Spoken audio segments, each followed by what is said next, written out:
शेतीला यापुढे दिवसा 12 तास वीज पुरवठा करण्याचे निर्देश मुख्यमंत्री देवेंद्र फडणवीसांनी दिलेत। यापूर्वी रात्री 12 ते सकाळी 6 पर्यंत शेतकऱ्यांना वीज उपलब्ध होत असते, त्यामुळे रात्रीऐवजी दिवसा वीज मिळावी अशी शेतकऱ्यांची मागणी होती। ही मागणी मुख्यमंत्र्यांनी मान्य केली आहे। नाशिक जिल्ह्यात कांदा सरासरी 2 ते 3 रुपये किलोने विकला जात असताना आता भाजीपालाही शेतकऱ्याच्या डोळ्यात पाणी आणतोय। भेंडी, सिमला मिरची, कोथिंबीर कवडीमोल दरात विकली जात असल्यानं शेतकऱ्यांच्या रोजच्या कमाईला फटका बसतोय। मुंबईची परसबाग असलेल्या या जिल्ह्यात आज ग्राहक सुपात तर शेतकरी उपाशी आणि व्यापारी तुपाशी राहतोय।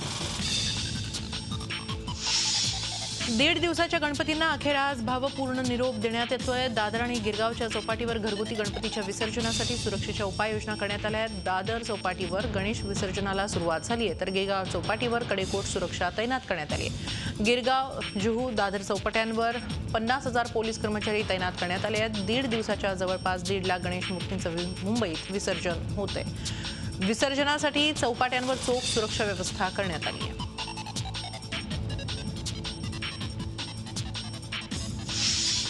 आज 1.5 दिवसांच्या गणपतीचं विसर्जन होत आहे, पण साताऱ्यातील कराडच्या डुबल इनामदार गणपतीचे 1.5 दिवसाचे अनोखेपण आहे। डुबल इनामदार घराण्यात 1.5 दिवसात गणपती विसर्जनाची परंपरा गेली 105 पुरुष युद्धासाठी गेल्यानं गणेश चतुर्थीच्या दुसऱ्या दिवशी गणेश विसर्जन केलं होतं, तीच प्रथा आजही सुरू आहे।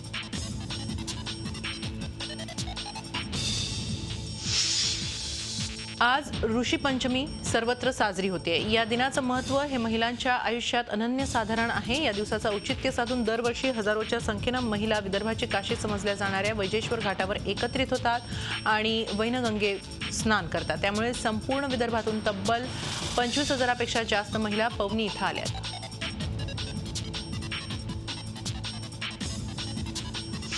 सांगली जिल्ह्यातल्या गोटखिंडी गावातल्या मशिदीत गणपतीची प्रतिष्ठापना केली जाते। गेल्या 36 वर्षांपासून ही परंपरा सुरू आहे।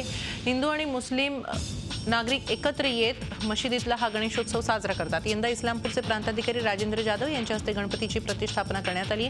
10 दिवस हा गणपती बसवला जातो आणि अनंत चतुर्दशीला विसर्जन केलं जातं। मशिदीतल्या या गणपतीची रोज मनोभावे पूजा आणि आरती केली जाते।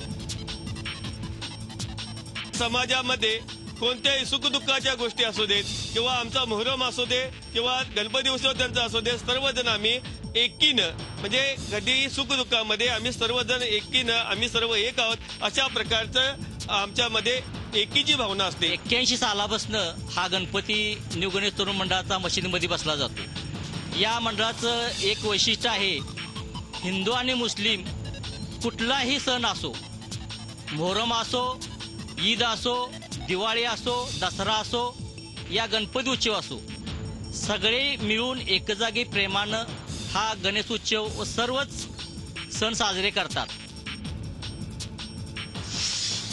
अनेक गणेश भक्तांनी यंदा डॉल्बीला फाटा देत पर्यावरणपूरक गणेशोत्सव साजरा करण्याचा प्रयत्न केला। मात्र प्लॅस्टर ऑफ पॅरिसच्या गणेश मूर्तींच्या विसर्जनामुळे पाणी प्रदूषणाचं संकट अजूनही कायम आहे। यावर उपाय म्हणून घरच्या घरी गणेश मूर्तींचं विसर्जन करण्यासाठी पर्यावरणपूरक पद्धती विकसित करण्यात आली आहे। कोल्हापूरमध्ये आज या पद्धतीचं प्रात्यक्षिक दाखवण्यात आलं। कोल्हापूर महानगरपालिका प्रायोगिक तत्वावर हा प्रयोग राबवणार आहे।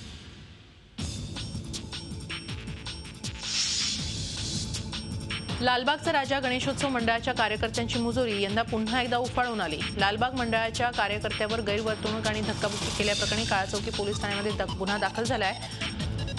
रहाटे नावाच्या कार्यकर्त्यानं एका API दर्जाच्या पोलीस अधिकाऱ्याला धक्काबुक्की आणि शिवीगाळ केल्याचं पुढे आलंय। 3 वर्षांपूर्वी लालबागच्या राजा गणेश मंडळातल्या कार्यकर्त्यांनी भक्तांबरोबर अशीच मुजोरी केली होती। त्यानंतर लालबागचं मंडळ मोठ्या वादात सापडलं होतं।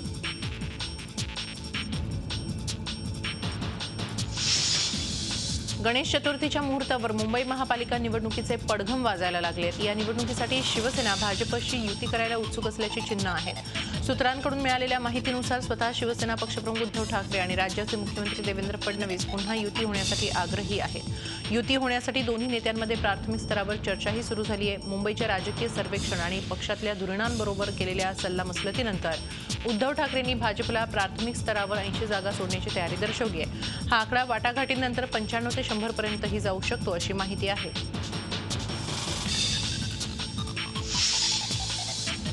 मुंबईतल्या अग्निशमन दलाच्या जीवघेण्या भरती प्रक्रियेची राज्य मानवी हक्क आयोगानं गंभीर दखल घेतली आहे. झी24च्या वृत्तानं तर आयोगानं स्वतःहून दखल घेत महापालिकेला नोटीस बजावली आहे. 28 सप्टेंबरपर्यंत सविस्तर अहवाल सादर करण्याचे आदेश पालिका आयुक्तांना देण्यात आले आहेत. 19 फूट उंचीवरून उडी मारण्याचा निकष वादात सापडलाय. सराव नसताना एवढ्या उंचीवरून उडी मारायला लावणं अमानवीय असल्याचं नमूद करत उडी मारताना उमेदवारांच्या सुरक्षिततेची काळजी का घेण्यात आली नाही असा सवाल आयोगानं केलाय.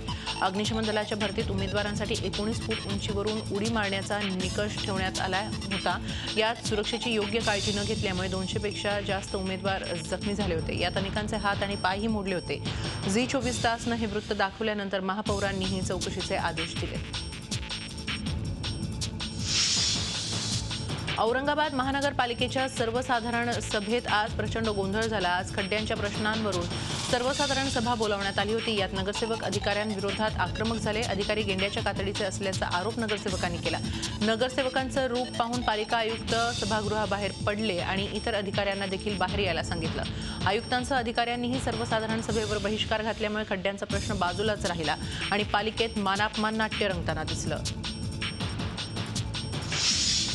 मुंबईतील वांद्रे येथील प्रीती राठी हत्या प्रकरणी आज प्रमुख आरोपी अंकुर पवनारवर खुनाचा गुन्हा सिद्ध झाला. अंकुश पनवारनं 2013 साली प्रीती राठीवर ॲसिड हल्ला केला होता. त्यात प्रीती राठीचा मृत्यू झाला. त्यानंतर अंकुश पनवारला पोलिसांनी प्रमुख आरोपी म्हणून अटक करून सत्र न्यायालयात खटला चालवला. आज त्या संदर्भात सत्र न्यायालयानं पनवारच्या विरोधात निकाल दिला. प्रीतीनं अंतिम क्षणी दिलेल्या जबानीत अंकुर दिल्लीत तिची छेड काढायचं अशी माहिती दिली होती. उद्या पनवारचे शिक्षेसंदर्भात युक्तिवाद होऊन शिक्षा सुनावली जाणार आहे. प्रीती राठी हिने मुंबईला जाऊ नये कारण अंकुर तिच्यावरती एकतर्फी प्रेम करत होता आणि ज्या वेळेला अंकुरने तिला लग्नाची मागणी घातली आणि प्रीतीने ती मागणी धुडकावून लावली त्यावेळेला त्याचा बदला घेण्याकरता अंकुर पनवारने तिचा मर्डर करण्याचं ठरवलं होतं. त्याकरता तो सल्फ्युरिक ऍसिड त्याने दिल्लीहून विकत घेतलं आणि तिचा पाठलाग करत मुंबईला आल्यानंतर बांद्रा रेल्वे स्टेशनवरती तिच्या अंगावरती त्याने ऍसिड फेकलं होतं. या गुन्ह्याबद्दल अंकुर पनवारला प्रीती राठीचा सदोष मनुष्यवध केल्याबद्दलचा आरोप सिद्ध झाला असून त्याचप्रमाणे 326B IPC त्याला त्याचबरोबर प्रीतीच्या आई वडिलांना जखमा केल्याबद्दलचा हा आरोप देखील सिद्ध झालेला आहे. याबद्दल याला अंकुर पनवारला कुठली शिक्षा द्यावी याकरता न्यायालयात उद्या युक्तिवाद करण्यात येईल. कारण सर्वोच्च न्यायालयाच्या निर्णयानुसार खटल्याचा मर्डर किंवा गंभीर जिथे जन्मठेपेची किंवा शिक्षा आहे किंवा प्राणांतिक फाशीची शिक्षा आहे तेथे तातडीने शिक्षा त्याच दिवशी देऊ नये असे सर्वोच्च न्यायालयाचे निर्देश असल्यामुळे उद्या शिक्षेवरती युक्तिवाद करण्यात येईल. वाळीत टाकण्याचे प्रकार आता कोकणातही सर्रास घडू लागले. दापोली तालुक्यातील तामसतीर्थ भंडारवाडी इथं 4 दिवसांपूर्वी एका तरुणानं आपला जीव संपवलाय. गावानं वाळीत टाकल्यानं रुपेश बाक्कर यानं आत्महत्या केली असा दावा त्याच्या आईनं केलाय. गेल्या वर्षी गोपाळकाल्याच्या सणात काही वाद झाल्यावर वाडीनं रुपेशला या वादाला कारणीभूत ठरवत 8,500 रुपये दंड आकारला. तो दंडही रुपेशनं भरला. त्यानंतर त्याला वाडीत सर्वांच्या घरी फिरण्याची शिक्षा देण्यात आली. ती मात्र त्यानं नाकारली आणि याची शिक्षा म्हणून आपल्या घराला गाव पुढाऱ्यांनी वाळीत टाकलं असा दावा रुपेशच्या आईनं केलाय. मात्र गावकऱ्यांनी हे सर्व आरोप फेटाळले. दापोली पोलीस स्थानकात गुन्हा दाखल करण्यात आलाय. गेल्या वर्षापासून आपल्या कुटुंबाला कोणत्याच कार्यक्रमात बोलावलं जात नसल्याचा दावा रुपेशच्या आई वडिलांनी केलाय आणि त्यामुळेच रुपेशनं आत्महत्या केली असा दावा त्यांनी केलाय.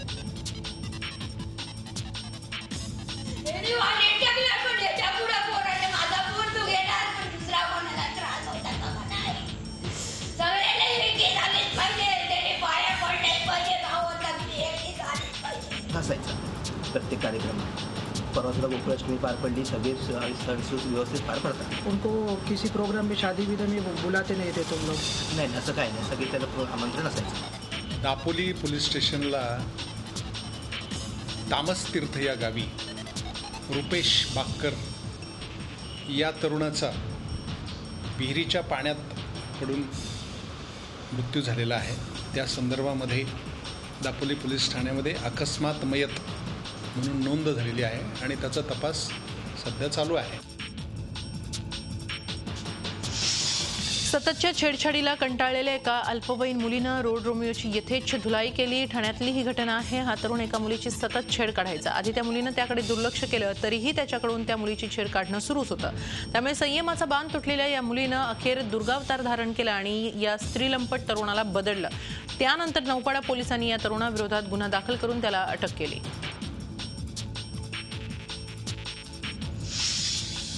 नागपूरमध्ये आज सकाळी गांधीबाग परिसरात एका 72 वर्षीय ज्येष्ठ नागरिकावर अनोळखी व्यक्तीनं गोळ्या झाडल्या. या गोळीबारात एकनाथ निमगडे यांचं काही वेळापूर्वी निधन झालं. अग्रेसेन चौकाजवळच्या एका गल्लीत सकाळी 7:45 सुमारास हा गोळीबार झाला. एकनाथ निमगडे सकाळी दुचाकीनं जात असताना बोलण्याचं निमित्त करून त्यांना 2 व्यक्तींनी थांबवलं. अचानक तिथं गोळीबाराचा आवाज झाल्याचं परिसरातल्या नागरिकांनी ऐकलं. निमगडे यांच्यावर हा गोळीबार झाला होता आणि ते रक्ताच्या थारोळ्यात रस्त्यावर कोसळले होते. हल्लेखोरांनी तिथून पळ काढला होता. जखमी निमगडेंना नागपूरच्या शासकीय रुग्णालयात दाखल करण्यात आलं, पण त्यांना वाचवण्याचे डॉक्टरांचे प्रयत्न व्यर्थ ठरले. बुलढाणा तालुक्यातल्या कोटखेड शिवारात पिसाळलेल्या अस्वलानं तिघांवर हल्ला केलाय. त्यात 1 जण जागीच ठार झालाय तर 2 जण गंभीर जखमी झालेत. याआधी रविवारी याच ठिकाणी आजोबांबरोबर शेतात गेलेल्या नातवावर अस्वलानं हल्ला चढवला होता. त्यात नातवाला वाचवण्यासाठी गेलेल्या आजोबांचा मृत्यू झाला. त्यामुळे गेल्या 3 दिवसात अस्वलानं 2 बळी घेतलेत तर 3 गंभीर जखमी आहेत. बुलढाणा जिल्ह्यामध्ये ज्ञानगंगा अभयारण्य असून यामध्ये अस्वलांचा मोठ्या प्रमाणावर वावर आहे. इथं शेतकऱ्यांची शेतीही आहे. शेतकऱ्यांवर अस्वलाच्या हल्ल्यांच्या घटना वाढल्या आहेत, मात्र वन विभाग ढिम्मच आहे. डायरेक्ट मोटरसायकल उडी मारली आणि खाली पडलो आणि मग त्यांना डायरेक्ट धावा गेला आमच्या. नशीब एवढं चांगलं आहे की आम्ही तो माझा भाऊ आहे त्याच्यावर डायरेक्ट धावा गेला. मग मी 1-2 दगड टाकले, मग आरडाओरडा केले, मग कोणतं आलं नाही. पण तर नशीब चांगलं आहे की ते आम्हाला सोडून चालले गेलं. मग जागेवरच चिरून फाडलं असतं आम्हाला. यवतमाळ जिल्ह्यात वाघाच्या हल्ल्यात 2घांचा मृत्यू झाल्याच्या घटनेनं खळबळ उडाली आहे. राळेगावच्या खैरगाव कासार इथल्या शेतकरी मारुती नागोसे याला वाघानं ठार मारल्यानंतर पाचमोह जंगलात सखाराम टेकाम याला देखील वाघानं ठार केल्याचं समोर आलंय. जोटिंगदरा पांढरकवडा इथं राहणारे खाराम टेकाम घरी न परतल्यामुळे त्यांचा शोध सुरू होता. अखेर लचके तोडलेल्या स्थितीत सखारामचं शव मिळालं. या परिसरात मागील काही महिन्यांपासून वाघाचा मुक्त वावर सुरू आहे. अनेक जनावरांचा फडशा त्यानं पाडलाय. त्यामुळे शेतकरी आणि शेतमजुरांमध्ये प्रचंड दहशत निर्माण झाली आहे. शिक्षक कल्याण निधीची रक्कम तातडीनं मिळावी या प्रमुख मागण्यांसह विविध मागण्यांसाठी यवतमाळमध्ये शिक्षकांनी मोर्चा काढला. जिल्हा परिषद परिसरातून निघालेला हा मोर्चा जिल्हाधिकारी कार्यालयावर धडकला. जिल्हा परिषद शिक्षक समन्वय कृती समितीच्या नेतृत्वात विविध संघटना यावेळी एकवटल्या होत्या. शिक्षक कल्याण निधीचा प्रश्न सध्या ऐरणीवर आलाय. प्रशासनानं कपात बंद केल्यानं शिक्षक कल्याण निधीची जमा रक्कम तत्काळ शिक्षकांना परत करावी अशी मागणी शिक्षकांनी लावून धरली आहे. या संदर्भात शिक्षक संघटनांनी अनेकदा मुख्य कार्यकारी अधिकाऱ्यांकडे मागणी केली. वेळोवेळी चर्चा, धरणं, आंदोलनं तसंच निवेदनं देऊनही शिक्षक कल्याण निधीबाबत प्रशासनानं समाधानकारक तोडगा काढलेला नाही. त्यामुळे शिक्षकांनी यवतमाळमध्ये एकत्र येत जिल्हा कचेरीवर मोर्चा काढला.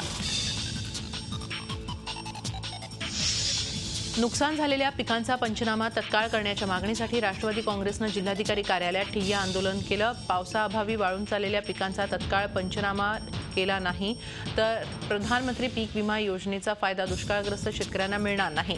पावसाच्या कमतरतेमुळे अगोदरच अडचणीत आलेल्या शेतकऱ्यांना प्रशासनाच्या हलगर्जीपणाचा चांगलाच फटका बसण्याची शक्यता निर्माण झाली आहे. जिल्हा प्रशासनानं पीक विम्याबाबत बैठक अद्याप न घेतल्यामुळे विमाधारक शेतकऱ्यांवर अन्याय होत असल्याची भावना लक्षात घेता या ठिय्या आंदोलनात आमदार राणा जगजितसिंह पाटील, आमदार राहुल मोठे हे सहभागी झाले होते. यावेळी जिल्हाधिकारी कार्यालयात मोठा पोलीस बंदोबस्त तैनात करण्यात आला होता. जालना शहरातील सूर्या रिसॉर्ट हॉटेलवर महिनाभरापूर्वी अन्न आणि औषधी प्रशासनानं छापा टाकून 1.5 कोटींचा गुटखा जप्त करत गुटख्याचा बनावट कारखाना उघडकीस आणला होता. या प्रकरणातील आरोपी फरार झाल्यानं आरोपींना पकडण्यात पोलिसांना अपयश आलं होतं. मात्र आता महिनाभरानंतर गुटख्याच्या बोगस कारखान्यातील मुख्य आरोपी आणि माजी नगरसेवक अब्दुल रशीद याला अटक करण्यात आली आहे. अब्दुल रशीद हा जिल्ह्यातील बसपाचा बडा नेता असून पोलीस गेल्या अनेक दिवसांपासून त्याच्या मागावर होते. अखेर अब्दुल रशीद याच्याबरोबर आणखी एक आरोपी अब्दुल हकीम चौधरी यालाही मुंबईतून अटक करण्यात आली. म्हाडाच्या पुणे विभागीय कार्यालयाकडून तब्बल 2,500 घरांसाठी नुकतीच जाहिरात प्रसिद्ध केली. त्याअंतर्गत पिंपरी चिंचवडमधल्या मोरवाडीमध्ये बांधलेल्या 845 सदनिकांचाही समावेश आहे. पण घरांच्या किमती ऐकल्या तर म्हाडानं सर्वसामान्यांची चेष्टा केली की काय असा सवाल उपस्थित झालाय. वास्तविक पाहता पिंपरी चिंचवडमधल्या उच्चभ्रू भागात खासगी बिल्डरकडूनही एवढा दर आकारला जातो, मात्र या दरांचं समर्थन केलंय त्यामुळे म्हाडानं घरांची जाहिरात काढून चेष्टा केली आहे की काय, असा सवाल उपस्थित झालाय. मुंबईत पार्किंगची समस्या दिवसेंदिवस गंभीर बनत चालली आहे. फ्लायओव्हरच्या खाली बंद केलेल्या पार्किंग संदर्भात राज्य सरकारला विचारणा करण्यात आली आहे. परिस्थितीत सुधारणा आहे का, असा सवाल हायकोर्टानं राज्य सरकारला केलाय. वाहनांच्या नोंदणीची संख्या दिवसेंदिवस वाढतीये, मात्र पार्किंगसाठी रस्त्यांवर जागा नाहीये. 27 सप्टेंबरपर्यंत राज्य सरकारला या संदर्भातला अहवाल सादर करण्याचे आदेश हायकोर्टानं दिले आहेत.